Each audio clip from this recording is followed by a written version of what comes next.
Pembangunan dan pertumbuhan ekonomi.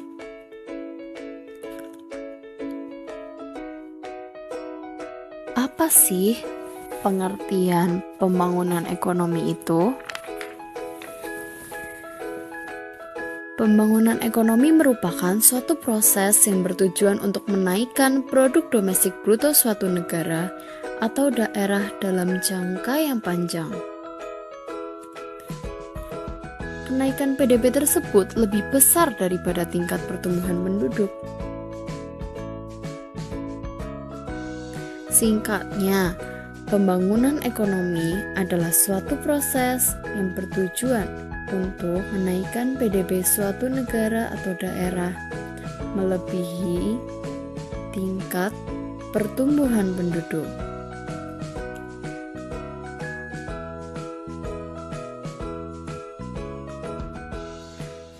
Adapun tujuan dari pembangunan ekonomi tersebut, yaitu perbaikan kondisi di luar aspek ekonomi, meliputi kesejahteraan sosial, yaitu peningkatan pelayanan kesehatan, kemudian peningkatan pelayanan pendidikan, dan peningkatan atau perbaikan struktur atau infrastruktur agar lebih berdaya guna. Kemudian, apa saja faktor yang mempengaruhi pembangunan ekonomi? Pertama,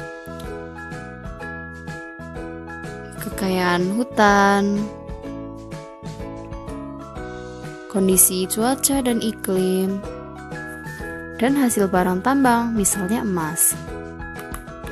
Hal itu meliputi sumber daya alam kita. Kita tahu Indonesia punya SDA yang sangat berpotensi. Kemudian yang kedua, kuantitas dan kualitas penduduk dan tenaga kerja. Pertambahan penduduk akan meningkatkan jumlah angkatan kerja dan mendukung kegiatan produksi. Jumlah penduduk yang besar tersebut juga akan meningkatkan permintaan barang yang diikuti perluasan pasar, apalagi apabila kualitas penduduknya tinggi. Yang ketiga adalah kepemilikan barang modal dan penguasaan teknologi, yang mana akan mempengaruhi peningkatan efisiensi kegiatan produksi, sehingga dapat meningkatkan produksi barang atau jasa yang akan menciptakan barang dengan kualitas yang lebih baik tanpa meningkatkan biaya produksi. Yang terakhir adalah sistem sosial dan sikap masyarakat. Sistem sosial dan sikap masyarakat yang buruk akan mempengaruhi penghambatan pembangunan ekonomi, seperti sifat jam karet, malas untuk bekerja, dan tidak suka menabung. Kemudian kita akan membahas mengenai masalah-masalah pembangunan ekonomi di dalam negara berkembang. Masalahnya seperti halnya ketergantungan yang tinggi pada sektor pertanian dan peternakan primer. Perekonomian seperti ini disebut dengan perekonomian monokultur. Yang kedua adalah rendahnya tingkat produktivitas. Rendahnya tingkat produktivitas dapat dilihat dari jumlah PDB per kapita yang sangat kecil. Hal ini akan menimbulkan ketergantungan yang besar dan kerentanan dalam hubungan internasional. Yang ketiga adalah tingginya tingkat pengangguran, atau banyak orang-orang yang tidak bekerja, yang akan menimbulkan rendahnya tingkat kehidupan. Terakhir, tingginya pertambahan penduduk.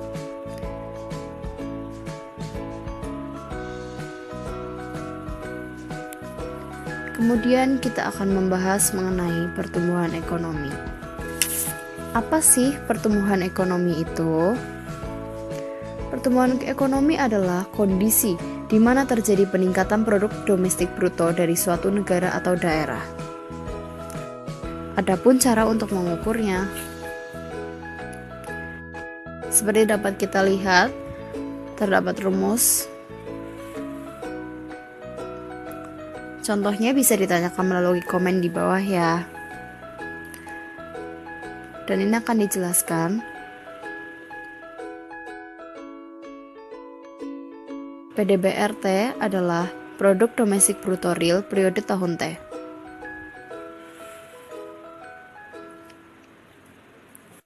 Kemudian PDBRT-1, yang artinya adalah PDBR pada periode tahun sebelumnya. Berikutnya kita akan belajar mengenai perbedaan pembangunan ekonomi dengan pertumbuhan ekonomi. Apabila diperhatikan, pertumbuhan ekonomi dengan pembangunan ekonomi pasti memiliki perbedaan. Di sini kita klasifikasikan menjadi dua. Yang pertama adalah mengenai PDB-nya, dan yang kedua adalah mengenai kondisi yang ada setelah terjadinya pembangunan atau pertumbuhan ekonomi tersebut. Pertama, kita ketahui bahwa keduanya menekankan pada kenaikan PDB. Dalam pembangunan ekonomi, disebut ada kenaikan jika laju kenaikan PDB melebihi kenaikan pertumbuhan penduduk. Apabila pada pertumbuhan ekonomi, ia hanya menekankan pada kenaikan PDB saja tanpa membandingkan dengan laju pertumbuhan penduduknya. Yang kedua adalah kita dapat melihat tentang kondisi yang ada setelah terjadinya pembangunan ekonomi dan pertumbuhan ekonomi. Di sini terdapat perbedaan di antara keduanya. Pada pembangunan ekonomi, tidak hanya menekankan pada pertumbuhan secara fisik, melainkan juga perbaikan kelembagaan, kondisi ekonomi, sikap, dan struktur yang ada supaya lebih berhasil guna dan berdaya guna. Di sini lebih memperhatikan pada kondisi sosial atau kesejahteraan sosial di dalamnya. Apabila pertumbuhan ekonomi hanya melihat dari infrastrukturnya, misalnya negara tersebut mendapatkan PDB yang besar, kemudian uang tersebut digunakan untuk pembangunan berbagai infrastruktur, tapi belum tentu masyarakat di dalamnya sudah memiliki kesejahteraan sosial yang baik. Hal tersebut belum dapat terjamin di dalam pertumbuhan ekonomi. Berikutnya, kita akan belajar mengenai teori pertumbuhan ekonomi. Di sini diklasifikasikan menjadi 4 bagian. Yang pertama adalah teori pertumbuhan ekonomi klasik. Teori ini diungkapkan oleh Adam Smith dan David Ricardo. Di sini terdapat 4 faktor yang mempengaruhi pertumbuhan ekonomi, yaitu yang pertama, jumlah penduduk, kedua, persediaan barang-barang modal, ketiga, luas tanah dan kekayaan alam. Yang keempat adalah penerapan teknologi di negara tersebut. Dari keempat faktor tersebut, para ahli ekonomi klasik menitik beratkan teorinya pada pertambahan penduduk dalam mempengaruhi pertumbuhan ekonomi. Di sini dibagikan menjadi 2 gambaran. Yang pertama adalah pertumbuhan ekonomi tergolong tinggi saat jumlah penduduk masih sedikit. Jadi pada saat itu persediaan barang modal cukup banyak dan tersedianya lahan masih luas. Sedangkan yang kedua, itu pertumbuhan ekonomi tergolong tidak berkembang atau sering kita sebut dengan stationary state. Berikutnya, kita akan belajar mengenai teori pertumbuhan ekonomi Schumpeter. Di sini, peranan pengusaha atau wirausahawan sangat penting dalam mempengaruhi pertumbuhan ekonomi. Hal inilah yang ditekankan oleh Schumpeter dalam teorinya. Kemudian, teori pertumbuhan ekonomi neoklasik. Berikut ini adalah beberapa pertumbuhan ekonomi dari aliran neoklasik tersebut. Yang pertama, teori pertumbuhan ekonomi Harold Domar. Yang kedua, teori pertumbuhan ekonomi Solow.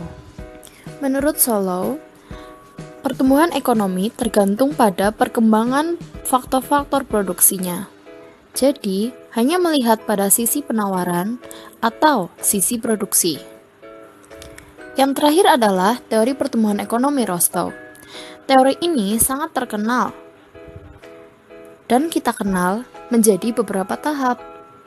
Yang pertama adalah perekonomian tradisional. Perekonomian tradisional ini masih sangat sederhana.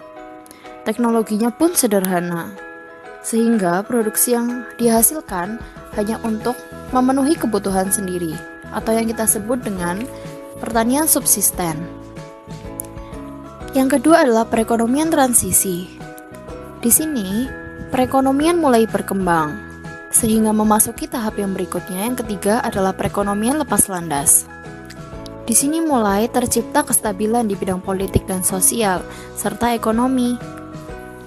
Dan akhirnya berkembang lagi kepada perekonomian menuju kedewasaan. Di sini mulai berkurang peranan dari sektor pertanian, sedangkan sektor industri dan jasa memiliki peran yang semakin dominan, sehingga akhirnya berkembang lagi menuju perekonomian yang kelima. Tahap yang kelima adalah perekonomian dengan tingkat konsumsi yang tinggi. Sektor industri berjalan sangat baik sehingga tidak ada masalah pada kegiatan produksi. Di sini masyarakat mulai untuk cenderung lebih memenuhi kebutuhan tersier dibandingkan kebutuhan primer dan sekundernya. Demikian materi yang dapat kami sampaikan kali ini. Semoga dengan ini kalian dapat lebih mudah memahami. Terima kasih, sampai jumpa.